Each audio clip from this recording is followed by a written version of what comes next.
এখানে বসেছো কেন? এটা কি বসার জায়গা? এটা বসার জায়গা নয়, এখানে যে গদি পাতা আছে এটা তোমার বসার জায়গা নয়, ওঠো এখান থেকে। ও তাহলে তাহলে কার বসার জায়গা? এ বাড়ির লোকেদের। ও তাহলে তো ঠিকই আছে, আমি তো এখন এ বাড়ির লোক। এ বাড়ির লোক? কোথাকার কে অজাত কুজাত? চুপ, একদম চুপ। তখন থেকে উল্টো পাল্টা বকে যাচ্ছ, অজাত কুজাত। তুমি জানো আমি কে, আমার বাবা মা কে? আমার অত শত জানার দরকার নেই, আমি শুধু জানতে চাই তুমি এখান থেকে বিদায় হবে কিনা। শোনো, তুমিও এখানে পেটের দায় পড়ে আছো, আমিও এখানে পেটের দায় পড়ে আছি। দুজনে ঝগড়া করে কি হবে বলো তো?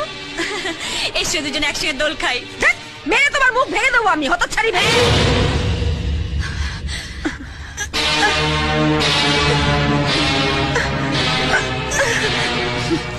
কথায় কথায় ছোবল মারার অভ্যেসটা এবার ছাড়ো মনসা দেবী। এখন থেকে এ বাড়িতে শুধু সাপ থাকবে না, সাপুরেও থাকবে। বস মানলে ভালো, না হলে বিষ দাগটা ভেঙে সোজা ছাপির ভেতরে চালান করে